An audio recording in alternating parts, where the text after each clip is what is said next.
मैं हूं योजना ठाकुर और आप देख रहे हैं खास news bulletin CG star news. Bulletin की खास खबरें हैं। सबसे बड़ी खुशखबरी, 15 अगस्त तक आ सकती है कोरोना की वैक्सीन। छत्तीसगढ़ में GST टैक्स राजस्व में 22% का इजाफा। गोल्ड की कीमतें 50,000 के पार हो सकती है 70,000 रुपए। निजी स्कूल संकट में, 2000 स्कूलों में हो सकती है तालाबंदी। ट्राइबल आर्ट रायपुर में मिलता है हस्तशिल्प खास। छत्तीसगढ़ में जैन समाज का इतिहास 2500 साल पुराना।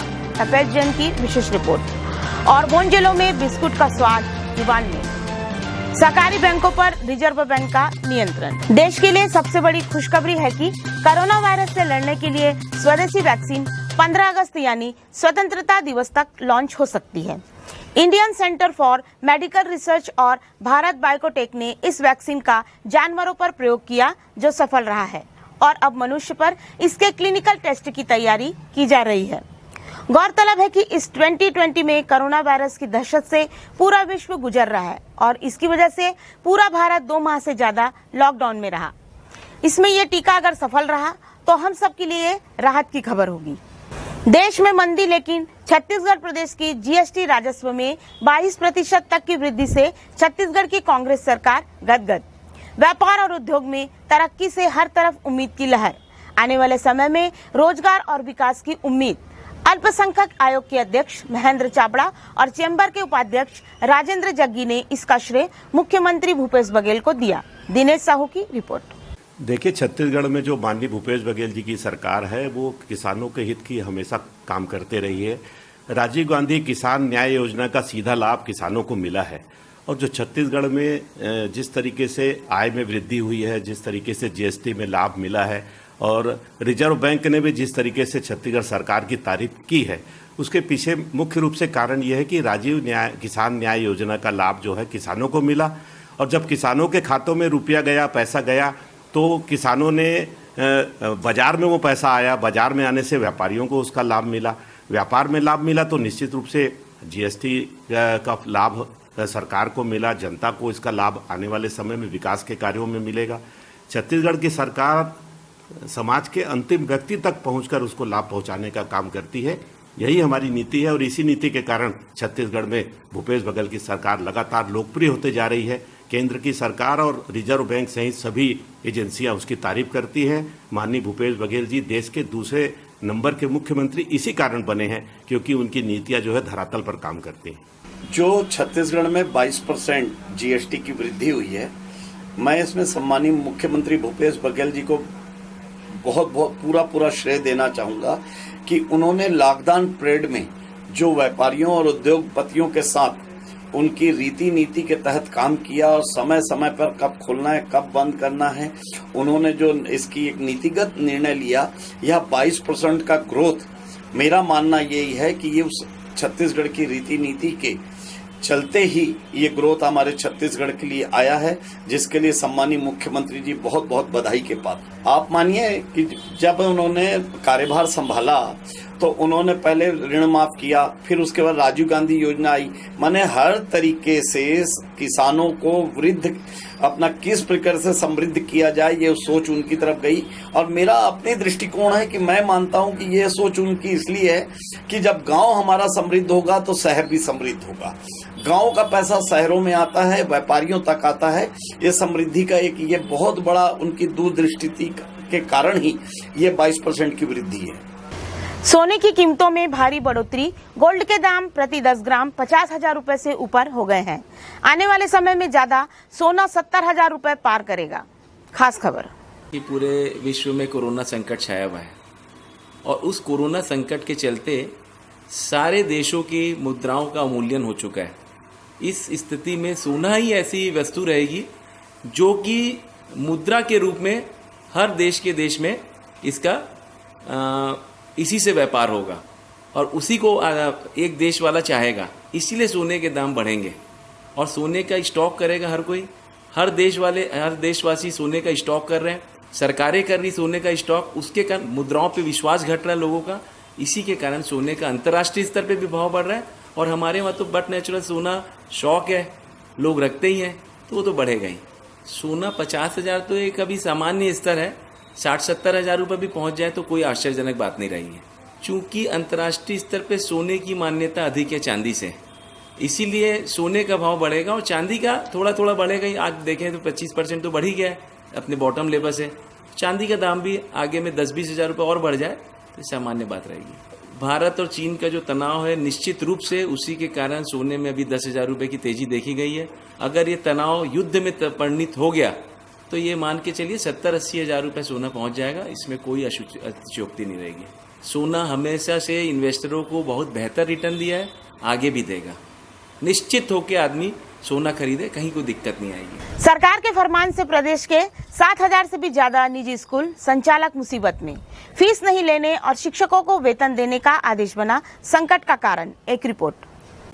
सर्वप्रथम तो निजी स्कूल का आशय स्पष्ट करना चाहता हूं मैं आपके चैनल के माध्यम से। निजी स्कूल जो निजी व्यक्ति या निजी व्यक्तियों के समूह द्वारा स्वयं के संसाधन से निर्मित भवन में संचालित होने वाले स्कूल को निजी स्कूल कहा जाता है, जिसमें किसी भी प्रकार की शासन द्वारा कोई भी छूट अथवा कोई भी अनुदान हमको प्राप्त नहीं होता है और हमारा राजस्व का एकमात्र साधन होता है स्कूल की फीस। अभी वर्तमान में कई जिलों में शासन के माध्यम से हमको फीस हमारी स्थगित रखने का आदेश हुआ है और ये लॉकडाउन की अवधि से ही फीस स्थगित करने का आदेश है।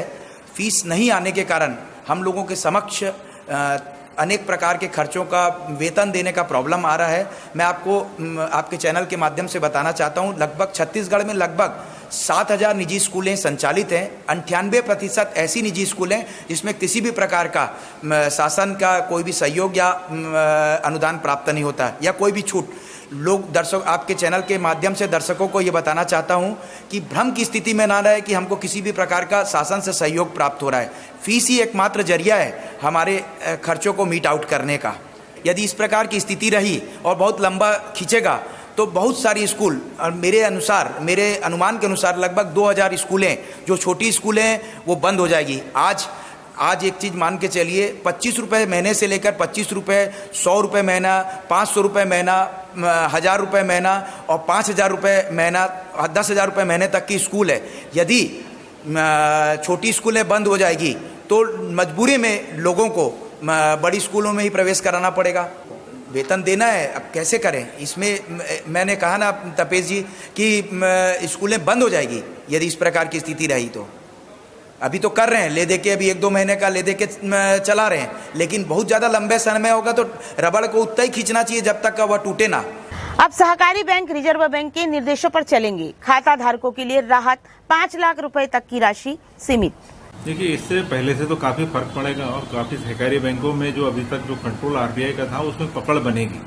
हमारा ये मानना कि बैंकिंग सेक्टर में बैंकों के आरबीआई की पकड़ बहुत जरूरी है, मगर फिर भी क्योंकि ये कोऑपरेटिव है, स्टेट का सब्जेक्ट होता है और अभी ऑर्डिनेंस जो सेंट्रल गवर्नमेंट ने लाए, जो ये अपना निगोशिएबल इंस्ट्रूमेंट एक्ट में जो इन्होंने अमेंडमेंट किया है उसको पूरी तरह से मैंने देखा है, पूरा अभी नहीं देख पाया हूँ क्योंकि उसमें सब सेक्शन बहुत से हैं। तो मेरा ये कहना है कि उसमें अभी कुछ और अमेंडमेंट होना चाहिए जिससे स्टेट सब्जेक्ट है कोऑपरेटिव का, स्टेट सब्जेक्ट की बजाय ये फुल्ली आरबीआई के कंट्रोल में होगा तो और बेटर होगा कोऑपरेटिव बैंकों के लिए। मगर जहां तक मैं समझता हूं कि जैसे मान लीजिए अर्बन बैंक है, ये अलग सेक्टर में होता है और दूसरा होता है जिला सहकारी बैंक और अपेक्स बैंक, ये तो अलग सेक्टर होता है क्योंकि इसमें तो बैंकों का जिला सहकारी बैंक और अपेक्स बैंक ये टोटल गवर्नमेंट की स्कीम और गवर्नमेंट के एग्रीकल्चर से रिलेटेड जितने काम होते हैं, फाइनेंसिंग के हैं, चाहे आपका पैडी परचेज है या और भी जैसे फर्टिलाइजर है या अपना क्या पीडीएस वगैरह, इस तरह के काम सभी करती है। तो कुछ हद तक तो रहेगा, मगर मैनेजमेंट में कंट्रोल बैंकों का आरबीआई का होना बहुत जरूरी है, जिससे बैंकों की स्थिति सुधरेगी, बैंकों में लोगों का विश्वास भी बढ़ेगा। पहले 1 लाख तक का डिपॉजिट इंश्योरेंस होता था, अभी उसको बढ़ा के 5 लाख तक कर दिया, तो उसकी भी और पॉजिटिव मैसेज गया है लोगों में।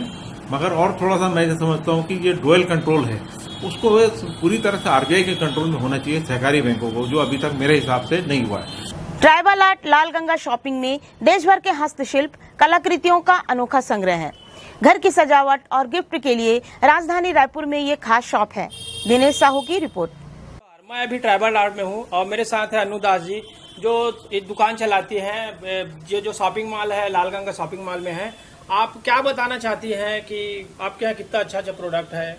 सर, मैं ये ट्राइबल आर्ट के बारे में ये बताना चाहूँगी। हमारा जो शॉप है यहाँ पर पूरे ऑल ओवर इंडिया के हैंडीक्राफ्ट प्रोडक्ट मिलते हैं। यहाँ पर आपके छत्तीसगढ़ आर्ट हो गए, आपको राजस्थानी आर्ट, मतलब ऑल ओवर इंडिया के हैंडीक्राफ्ट जैसे हो गए, मिट्टी के बर्तन हो गए, आपके वुडन में आपका फर्नीचर हो गया है, मेटल में आपके बहुत से गिफ्टिंग आइटम मिल जाते हैं यहाँ। और ऐसा शॉप आपको पूरे छत्तीसगढ़ में कहीं नहीं मिलेंगे। और यहाँ ये खासियत है कि यहाँ पर रिजनेबल प्राइस में मिल जाएगा आपको। ये जो प्रोडक्ट है, ये प्रोडक्ट आप गिफ्टिंग आइटम में या फिर होम डेकोर में होम डेकोरेशन के लिए और क्या बोलते हैं ऑफिस डेकोरेशन के लिए सब में यूज कर सकते हैं। अच्छा। छत्तीसगढ़ में जैन धर्म और मंदिरों का इतिहास 2500 साल से भी पुराना है। पुरातत्व के अवशेष गवाह हैं कि छत्तीसगढ़ में जंगल में जैन संत मुनियों ने तपस्या की थी। तपेश जैन की विशेष रिपोर्ट। जय जोहार, जय जिनेंद्र। मैं हूं तपेश जैन। मैं यहाँ खड़ा हूँ रायपुर के महंत घासीदास संग्रहालय में। हम लोग आज आपको बता रहे हैं महंत घासीदास संग्रहालय में जैन समाज की जो मूर्तियां हैं वो स्थापित करती हैं कि जैन समाज के लोग यहाँ पर, जैन जो लोग हैं, छत्तीसगढ़ का नाता उनका बहुत पुराना है।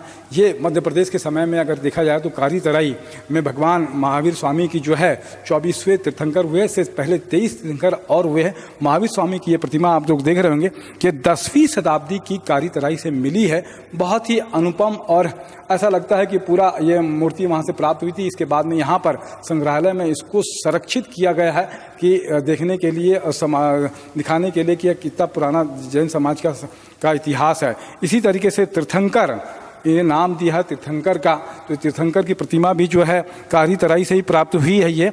ये भी जो मूर्ति है 10वीं शताब्दी की है, मतलब 1000 साल पुराना इतिहास आप सबको यहाँ पे देखने के लिए जैन समाज का मिलता है। इसके साथ में मेरे पास में छत्तीसगढ़ से अगर दिखा जाए तो हम सब जानते हैं ये कारी तराई की पार्श्वनाथ जी की प्रतिमा है। पार्श्वनाथ जी भी तीर्थंकर हुए हैं जैन समाज के और बहुत ज़्यादा उनकी मान्यता है। इसके साथ में अगर आगे चलूँ मैं तो आगे हम लोग सब देखते हैं कि ये जो ऋषभ देव जी की मूर्ति है ये भी 12वीं शताब्दी की है। और ये रतनपुर दक्षिण कौशल, अगर कहा जाए छत्तीसगढ़ में पहले दक्षिण कौशल हुआ करता था, उसकी राजधानी रतनपुर हुआ करता था। जैन समाज की जो इष्ट देवी है माता पद्मावती यहाँ पर विराजमान है। आप इसके साथ में इस खंड में बहुत सारी देवी देवताओं की प्रतिमा, अंबिका और पद्मावती दोनों एक नाम दिया हुआ है वास्तुखंड में। यह है भगवान पार्श्वनाथ जी की अद्भुत और अतुलनीय प्रतिमा। 8वीं और 9वीं शताब्दी की ये प्रतिमा सिरपुर महासमुंद जिले के अंदर में है। सिरपुर भी कहा जाता था कि एक बड़ा केंद्र हुआ करता था पहले जमाने पर, जो था एक बड़ा राज्य भी हुआ करता था कि अपने आप में एक गढ़ था छत्तीसगढ़ का बड़ा, सिरपुर। ये युगल प्रतिमा देख रहे हैं तीर्थंकर पुष्पदंत जी और शीतलनाथ जी की।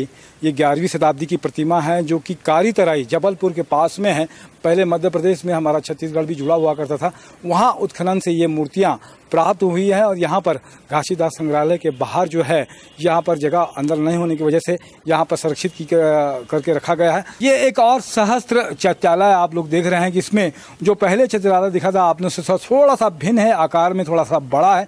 24 के 24 तीर्थंकर भगवान यहाँ पर विराजमान है। इसके बाहर में इस मंदिर के आकार की प्रतिमा के सामने में देख रहे हैं आप 24 के 24 तीर्थंकर, और चारों तरफ ये बनी हुई है और बड़ी अद्भुत वास्तुशिल्प के हिसाब से, शिल्प कला के हिसाब से। और उस समय के 11वीं शताब्दी की कारी तराई जबलपुर से ये प्रतिमा उत्खनन से प्राप्त हुई थी। बेंजलो के बिस्किट की कुकीज, केक, बेकरीज आइटम का स्वाद लोगों की जुबान में है। राजधानी रायपुर में इसके 6 स्टोर हैं और अभी ऑफर भी हैं। स्वाद का तड़का में खास रिपोर्ट। जय जोहार। अभी हम बेंजलो में हैं।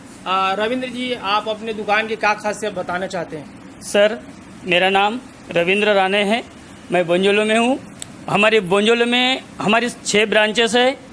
आश्रम, आमापारा और शहीद स्मारक के सामने देवेंद्र नगर, भापाडी, न्यू राजेंद्र नगर। हमारे पास 1 से 1 कुकीज़ है। हमारे पास हमारा काजू बिस्किट है, जो काजू बिस्किट हमारा होम प्रोडक्ट है और यह बेंजलो बना रहा है। इसकी खासियत यह है कि इसमें अपना काजू को मिलाकर हम ये बिस्किट बनाते हैं। बहुत ही लाजवाब बिस्किट है। इसके बाद में हमारे पास एक बिस्किट है जो फ्रूट बिस्किट है। ये फ्रूट बिस्किट भी जो हमारे जो ड्राई फ्रूट्स होते हैं उसको मिला के बनाया जाता है। उसके बाद हमारे उस्मानिया करके प्रोडक्ट है, जो प्रोडक्ट हल्का मीठा, हल्का नमकीन, चाय के साथ खाने में अति लाजवाब और एकदम स्वादिष्ट बिस्किट है। ऐसी हमारी ये सारी कुकीज़ सारे ब्रांचेस में बोंजोलो के नाम से दी जाती है और इसके साथ एक खास ऑफर भी हम प्रोवाइड कर रहे हैं कस्टमर को। इस कुकीज़ के साथ, ये 150 रुपये कुकीज़ के साथ हम 60 रुपये का टोस्ट रस्क बोलते हैं वो हम फ्री में दे रहे हैं। इसके बाद में हमारे पास केक्स, बेकरी आइटम्स और केक में सारी सुविधा उपलब्ध है, बेकरी आइटम में सारी बेकरीज हमारे पास उपलब्ध है। उसके बाद पैटीज, ये सारे होम प्रोडक्ट हम बोंजोलो के मार्फत हम कस्टमर को प्रोवाइड करते हैं। संवत 2077 वर्ष में 6 ग्रहण होंगे, 3 सूर्य और 3 चंद्र ग्रहण। मार्च 2021 तक पूरे विश्व में उथल पुथल। नमस्कार, मैं नरेंद्र मोनोत आज आपके समक्ष भारत और चीन के संबंध में जो बढ़ता हुआ तनाव है और जो सीमाओं के ऊपर फौजें आमने सामने खड़ी है, क्या यह युद्ध के रूप में परिवर्तित होगी या नहीं होगी, इसके संबंध में एक विस्तृत जानकारी आपके साथ शेयर कर रहा हूं।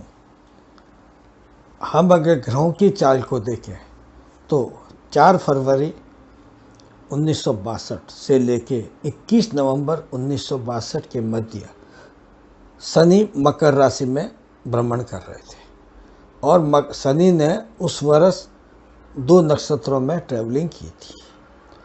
और आज की जो कंडीशंस है वो भी आइडेंटिकली सेम है।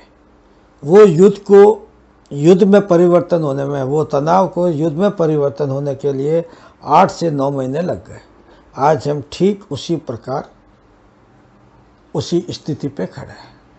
अगर हम आज के वर्तमान समय के ग्रह चाल को देखें और संवत्सर 2077 के प्रोडक्शन को देखें तो युद्ध होना निश्चिंत है। इसका कारण क्लियर है कि जब शनि मकर राशि में प्रवेश करते हैं या मकर राशि में भ्रमण करते हैं तो उत्तरी तरफ या पूर्वी तरफ उनकी दृष्टि होती है और जिधर दृष्टि होती है वहाँ तनाव पैदा होता है।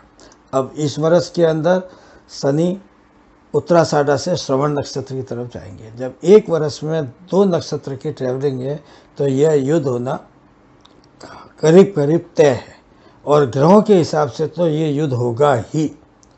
अब हम अगर विश्लेषण करते हैं क्या हुआ तो 26 दिसंबर 2019 से लेके आने वाले 14 दिसंबर 2020 के मध्य 6 ग्रहण हो रहे हैं, 3 सूर्य ग्रहण और 3 चंद्र ग्रहण। इस महीने के पहले जून के अंदर 2 ग्रहण हुए हैं और 1 ग्रहण कल है।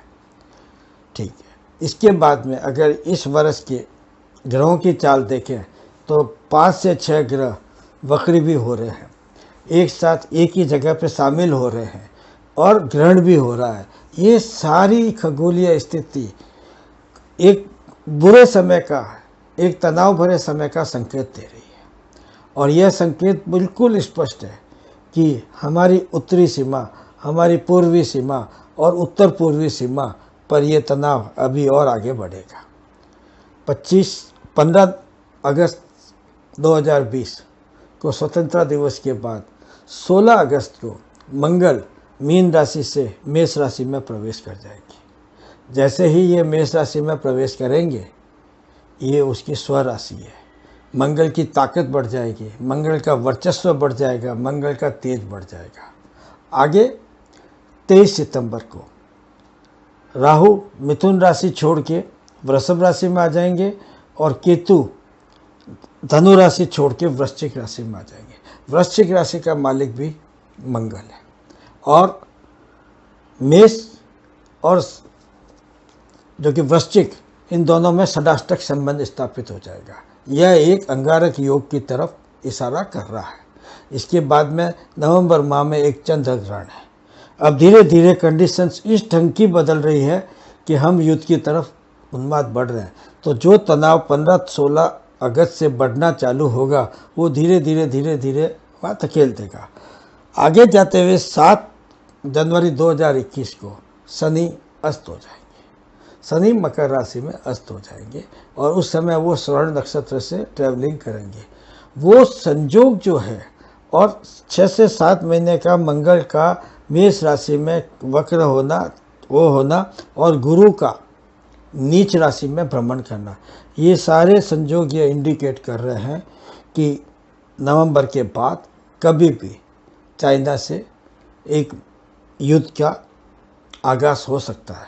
और यह आगाज़ अगर हुआ तो आगे जाकर के ये महायुद्ध का रूप ले लेगा, और जब ये महायुद्ध का रूप ले लेगा तो पूरे विश्व की कई शक्तियाँ ग्रुप बना करके आमने सामने खड़ी हो जाएगी, और ये यहाँ से शुरुआत तीसरे विश्व युद्ध की होने वाली है। भारत को आने वाले समय में चाइना, पाकिस्तान, नेपाल और भी कुछ एरियाज़ के अंदर एक युद्ध का, एक सीमा के तनाव का मुकाबला करना ही पड़ेगा। धन्यवाद।